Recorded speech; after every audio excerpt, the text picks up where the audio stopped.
Good evening, you're watching World News Tonight on TVP World. I'm Aaron Darman. A diplomatic blitz is underway in Miami with Russian and Ukrainian negotiators sitting down separately with American officials. This as Washington reportedly pushes to get all three countries in the same room, and the Elysee Palace welcomes the idea of direct talks between Emmanuel Macron and Vladimir Putin. More in just a moment, but first, the latest headlines. A Russian recruitment drive in Africa to beef up Moscow's army on the front lines.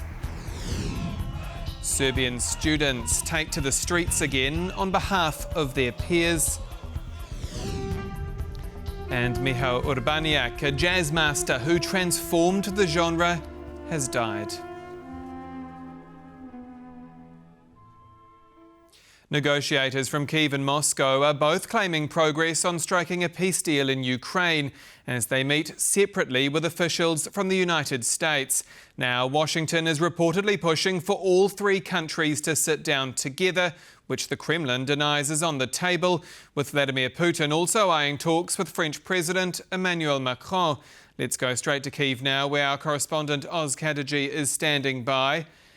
Good evening, Oz. So we're hearing that America has proposed these trilateral talks.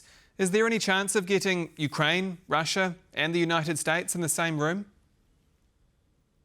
I think the Ukrainian side has made it clear that they are willing to adhere to whatever suggestions the Americans have for these kinds of talks. It's the Russian side that has continuously denied the legitimacy of the government here in Ukraine and of President Zelensky in particular. So it remains to be seen whether the Russians would agree to that. I can't imagine there being a very large problem adhering to that from the Ukrainian side. Certainly, there's been no indication that the Ukrainians are unwilling to do so. But look, these negotiations are ongoing. The Ukrainian side, headed by Rustem Umerov, confirming that negotiations are further ongoing on Sunday. Kirill Dmitriev, that's Putin's aide, also expected to meet with the US delegation of Steve Witkoff and Jared Kushner there. So it remains to be seen what kind of document comes out of this. But we will be hearing from President Zelensky and we presume the American side as soon as something formative comes out of these meetings. But these two sides have been very, very far apart in any kinds of negotiations for a long time. So the idea that these talks may bring something to some sort of rapid conclusion hasn't been borne out by the process to date. So it remains to be seen what exactly is going to come out of these talks. But we expect the leaders to announce it when it does. And Oz, what do we know about any mooted sit-down between Presidents Putin and Macron? Well, this initially came about by the Kremlin spokesman Dmitry Peskov making a comment that the French presidency has replied to. Now, it's sort of a non-committal response, and it says that we will decide in the coming days on the best way to proceed. So the French presidency welcomed the chance for bilateral discussions between Macron and Putin, but certainly no date set for anything or anything confirmed so far, but diplomatic acceptance of potential avenues for further talks between the French leader and the Russian leader. Now, it also must be said that the French presidency expressed full transparency for these talks if they are to go ahead with the Ukrainian government. So Paris is certainly looking towards Kyiv for how they're going to react towards this and don't want to, upset their allies here in Ukraine by holding talks with Putin. That's why they're making such a statement now to make sure that there aren't going to be any ruffled feathers by these talks. But the French government making it clear that they're willing to have further talks with Moscow should that be something that would bear some kind of fruit diplomatically. These talks between Putin and Macron have famously not borne anything positive, really. You cast your mind back to the start of the war, but just before the war began, Macron and Putin were talking with regularity, but nothing the French president said then certainly dissuaded Putin from continuing on his course to invade Ukraine. So the question remains, what will be had, what kinds of results will be had by further talks between Putin and Macron. But the French government making it clear that is something they would find acceptable at the very least. Our correspondent in Kyiv, Oz Kadiji, thank you. And we'll break all of this down with Yulia Osmolovska, director at Globsec Kyiv, later on World News Tonight. Top officials from the International Criminal Court have been found guilty of prosecuting, quote, innocent persons like Vladimir Putin. There's one problem. The court in question is based in Moscow, operating in the shadow of the Kremlin itself. The verdict comes as Washington also squeezes the ICC, warning of extra sanctions unless it agrees not to go after President Donald Trump. Sonia Agata-Peschan reports. In a Kremlin-like twist of irony, Russia found a court guilty. Moscow sentenced top officials from the International Criminal Court to prison in absentia for prosecuting innocent persons. Innocent persons such as Russian President Vladimir Putin, against whom the ICC has issued an arrest warrant. For the alleged war crimes of deportation of children from Ukrainian occupied territories into the Russian Federation. Among the 8 judges that Moscow sentenced to prison is also a Polish lawyer, Piotr Hofmański, former president of the ICC. But the court remains stoic in the face of pressure, saying that even in the event of a peace deal, the arrest warrant against Putin would not disappear.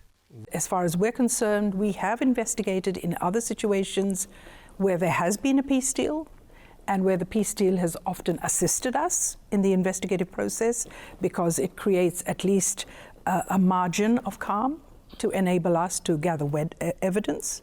But at the end of the day, it does not stop the way that justice is delivered. And Russia is not the only country attacking the court. The United States, in its latest series of sanctions, has targeted 2 more of the organization's judges. This adds to a list of other ICC officials already leveled with stringent measures. The consequences are palpable. Even for my car, a hybrid car, which also uses electricity, I have a charging subscription that has absolutely nothing to do with the United States, but I need a credit card. And my credit card is American Express. So suddenly I find myself unable to even charge my car. Loss of access to credit cards and emails, entry to the US blocked, online shopping restricted, already purchased ebooks vanishing from their devices. These are just some of the setbacks experienced by the sanctioned ICC staff. You may not agree with what we do, and that happens all the time. However, even if we upset people, we should never be put on the same list as terrorists or drug traffickers. Washington is upset with the ICC's investigations into Israeli officials and their roles in the war in Gaza, as well as potential crimes committed by U.S. troops in Afghanistan. In addition, the U.S. wishes that the court would vow not to investigate the U.S. president and other top officials. But the Dutch foreign minister, speaking on behalf of the court's host country, disapproves. International courts and tribunals must be able to freely carry out their mandates. We will continue to work with partners to this end. Unlike Russia or the US, European countries have gone out of their way to support the ICC's work. In December, Lithuania and Austria made voluntary contributions to the court's trust fund for victims, reaffirming their commitment to international justice. For TVP World, I'm Sonia Agata-Peschan. It's not every day that you hear Egypt and Russia in the same sentence, but more than 50 foreign ministers from across Africa have descended on Cairo alongside the Kremlin's top diplomat, Sergei Lavrov. At the same time, young men from countries like South Africa are being lured to Russia, signing contracts in untranslated Russian, and then, much to their surprise, getting deployed to fight without any military training. Natalia Komarov has more. Representatives of over 50 African nations arrived in Cairo to take part in the second Russia-Africa Partnership Forum. Russian Foreign Minister Sergei Lavrov opened the ministerial conference with words of friendship and support to his African counterparts. Russia remains a reliable partner to our African friends in their self-sufficient fight for sovereignty. We consider the policy of certain countries and military political blocs aimed at drawing the region into confrontational geopolitical skirmishes to be unacceptable. But while Moscow often engages in anti-colonial rhetoric, in reality its relationship with Africa carries undertones of neo-imperialism. The most recent example is a scandal in South Africa, where Duduzile Zuma Sumbudla, the daughter of former President Jacob Zuma, was forced to resign from her political party after Sky News broke the story of her involvement in a scheme to lure young men into the Russian army. So the latest scandal that you're talking about involves a couple of South African men who were lured to get actually in the battlefield in Russia under different pretense, of course. They were told that they were going to get some kind of training, bodyguard training. Once the men arrived in Russia, they signed contracts in untranslated Russian and, to their surprise, were sent to the front lines without training. Duduzile said she is doing the same course we are doing, the same training, and that unfortunately she won't be with us because she is training somewhere else. We did sign the forms because we trust the lady Duduzile. This has been happening not only in South Africa. Just this week, 18 Kenyans were repatriated after Nairobi pushed for their release from the Russian army.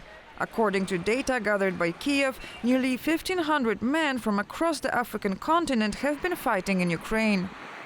A lot of this doesn't come out until we've captured them. And unfortunately, that's a step too late for many of these individuals. But it is a good warning sign that any deal Russia wants to make or any deal promising to bring you to Russia probably won't end well. So that is what lies behind Lavrov's words when he says, We continue to help strengthen defense capabilities of African nations to counter internal and external threats, primarily terrorists. We are expanding professional training programs for military personnel and law enforcement officers.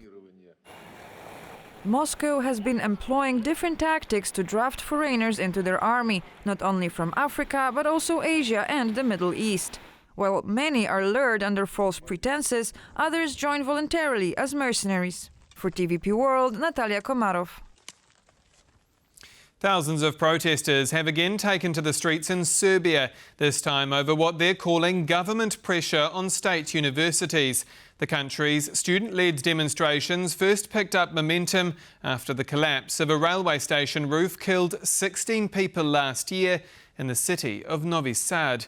Gabriela Fesnak explains.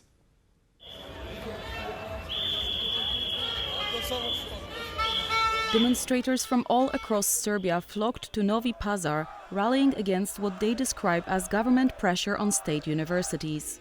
More than 200 students from Novi Pazar University have lost their student status, and 30 faculty members have been expelled for their participation in nationwide protests following the Novi Sad canopy collapse, which killed 16 people. Today we're here to send a message to Serbia that we fight for forced administration at the university and for the survival of our university. This is an issue concerning all of us, not just Novi Pazar. We will continue our fight until our forced administration is implemented, until we gain normal conditions for studying at our university and are guaranteed the possibility of normal learning. Students from Novi Pazar have become famous countrywide after walking for days to join mass protests in Novi Sad to mark the first anniversary of the roof collapse on November 1st. Now they fear that the repressions they faced could become the government's new tactic for dealing with protesters. Such case as we now observe with Novi Pazar University can be used also against other universities across the country, and students actually want to stop this practice and ensure free access of students to education and basically free right of professors to work at the university and have own opinion. A year on, the protests continue to grow, despite the government's heavy-handed response. Led by students, academics and opposition figures, the protest movement accuses Serbian President Aleksandar Vučić and his populist nationalist party of fostering corruption, poor public services, nepotism and restrictions on the media's freedom of speech.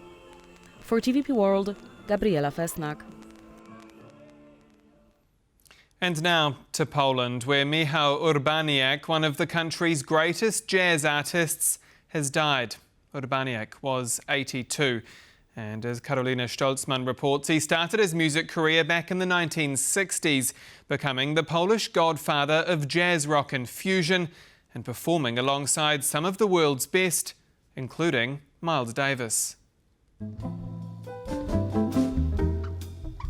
Urbaniak started his career in the 1960s and helped spread Polish jazz around the globe with many of his band formations. Michał Urbaniak Constellation was the most famous of them. With his then-wife Urszula Dudziak as vocalist, the group won an award at the prestigious jazz competition during the Montreux Festival in Switzerland. He worked with legendary artists such as Herbie Hancock, Miles Davis, Chick Corea, Quincy Jones, and The Weather Report. Urbaniak's approach was modern, his ideas strikingly innovative, and he also played a remarkable role as a discoverer of talent. It can be said that by the late 1970s, much of Miles Davis's band consisted of musicians first discovered by Michał. Urbaniak was one of the most recognizable Polish musicians. Experts say his unique sound is what gave him the star quality. Michał was a true original. He created his own music. The most important thing in jazz is to develop your own unique sound. Michał Urbaniak certainly had his own sound. It was a blend of black American jazz and Slavic lyricism. There was a lot of Polish folklore in his music, with some highland notes.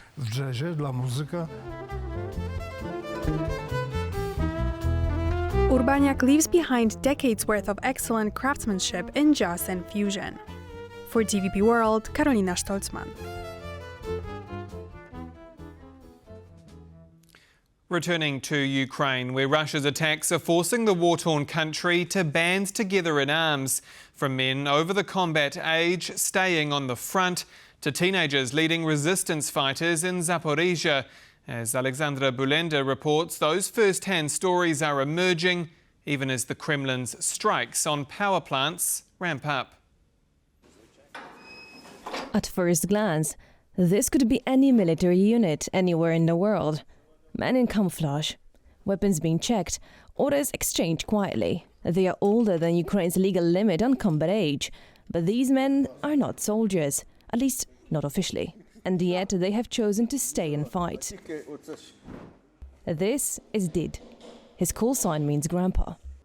I left to fight in May 2014. I came back after I was badly wounded. I was lucky, you can see, I still have both legs. They wanted to amputate both. I ended up in Estonia. I had many surgeries there. Today his vineyard lies under Russian occupation. His home was destroyed. Too old to return to combat legally, Did formed a volunteer unit, the Steppe Wolves. Their mission is one forbidden to regular soldiers.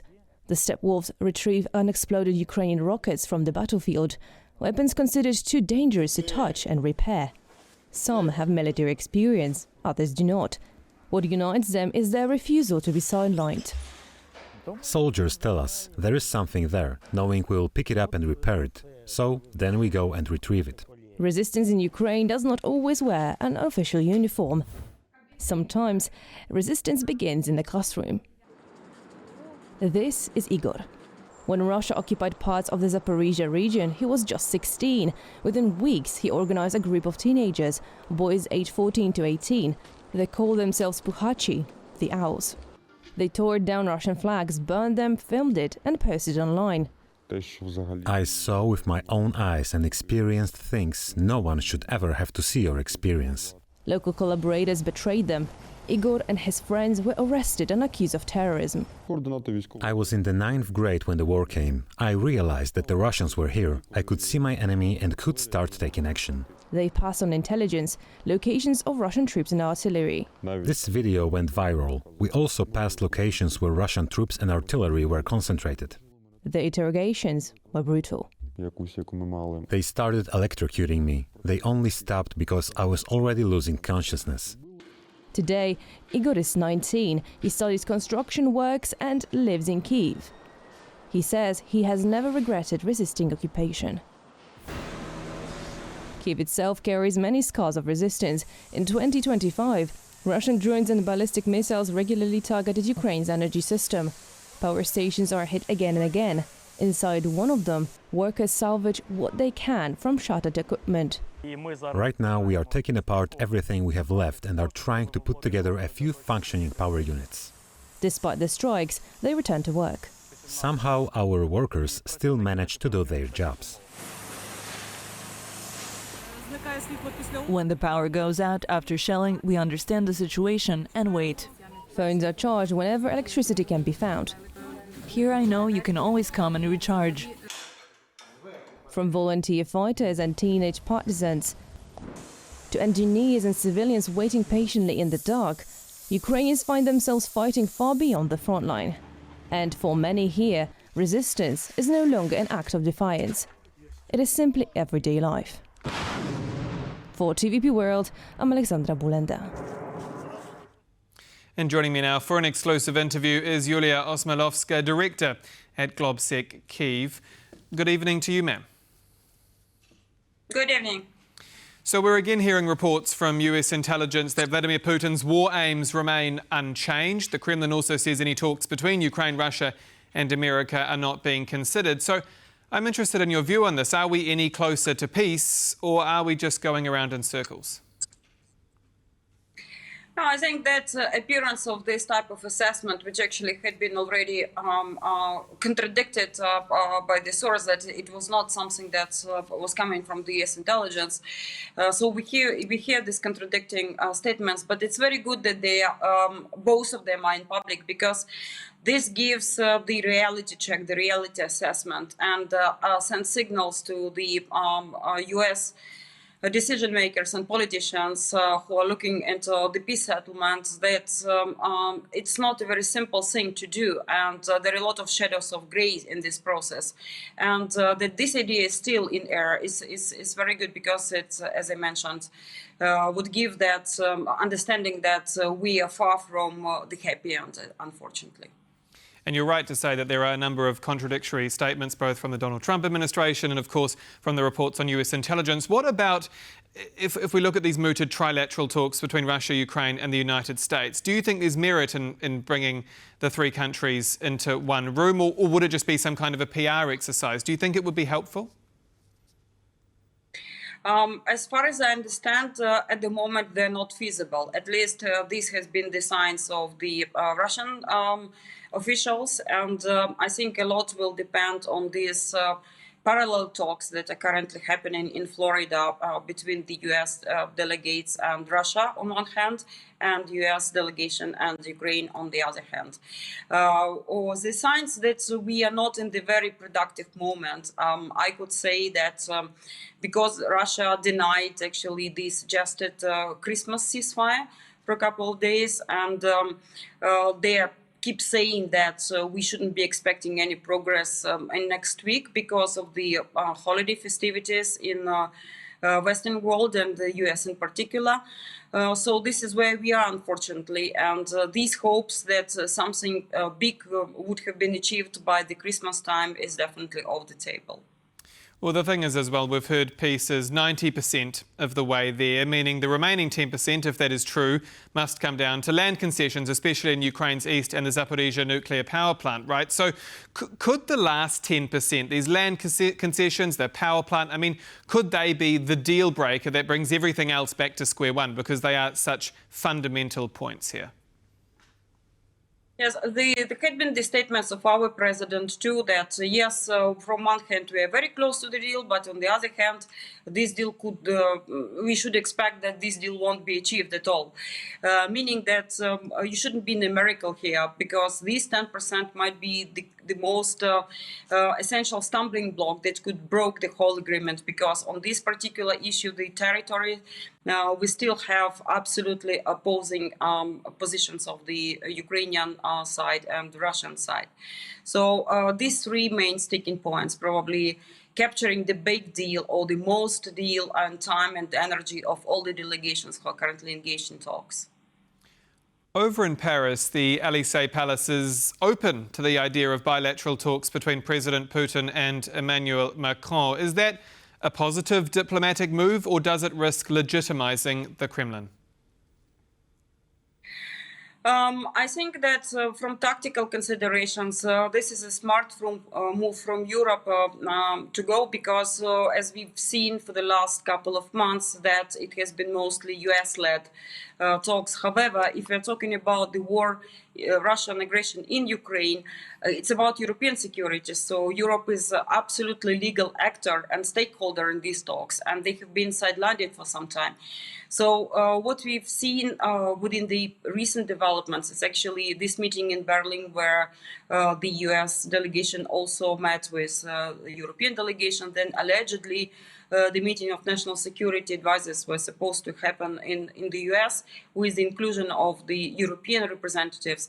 So I think that Europe is gradually getting back to the place where it should be in the negotiation. Because, for instance, if we are talking about the potential leverage, who is going to have this potential leverage over Russia?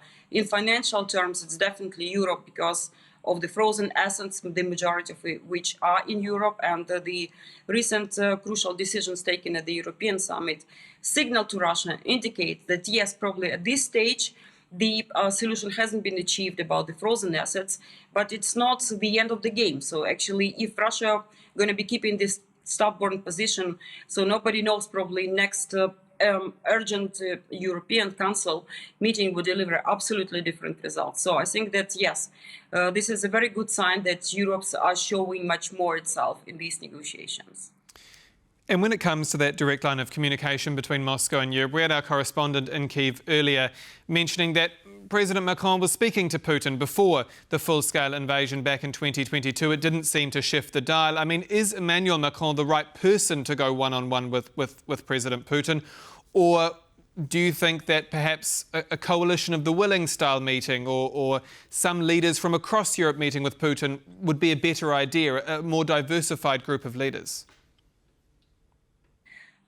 Yes, but I think that the role of President Macron here could be as an icebreaker, if you wish, because we've seen for the last couple of years a total isolation or the lack of dialogue, which was justified actually and still is justified. But because this isolation had been broken by the different approach from the US side, so I think it's reasonable enough to adjust the tactics right now. And yes, Macron could be just the first leader to contact Russia, and then the appropriate formats, as you mentioned, there could be different formats of these leading countries that show themselves. Or for instance, the one that issued this joint declaration on Monday, and Poland included, would be a very good group to communicate with Russia. But again, we have to be very, very careful in order not to send to Russia the wrong signals that Europe's are seeking this dialogue with Russia. So Russia would interpret this as they're having the upper hand of the situation, which is not the case. As I mentioned before, Europe has to clearly state and show to Russia that it has the leverage in these negotiations and it has the legitimate role to play here. So Russians, given the appalling stance of the economy right now, definitely are very much aware of this fact. So this should be orchestrated and played very dedicatedly from the European side. So it's about not legitimizing the Kremlin, but ensuring that Europe is part of these negotiations. Ms. Osmalovska, you've spent a long time working with the Ukrainian Foreign Affairs Ministry. You've spent a long time advising on cooperation with NATO member states. So I want to end with a simple question. As we sit here tonight, what is your message to President Zelensky and his negotiators in Miami?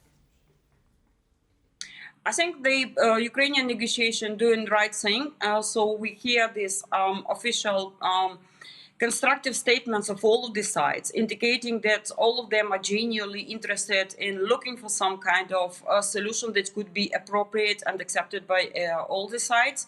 Second, the encouraging sign is that Ukraine still keeps the crucial points for itself, signaling very clearly that we're not going to step down from the very crucial points, and also keep engaged in this dialogue with the Europeans, because when we are talking about the meaningful and real security guarantees, the assistance of the partners, I mean, especially in terms of the troops presence on the ground, this is okay, but the most crucial driver is actually the capacity of Ukraine to deter and defend itself with the very strong defense industry. And this is what we've been observing with the active actions of the Ukrainian decision makers right now. So my message would be probably keep going this track and probably bring more clarity at some point of having the new head of the office appointed and the chief negotiator responsible, appointed and clear directions and tasks set by all the teams in participating on different layers in these negotiations.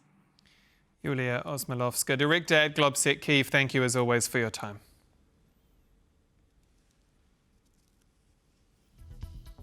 And that's all for World News tonight. Do stay with us here on TVP World for more. I'm Aaron Darman. Good night.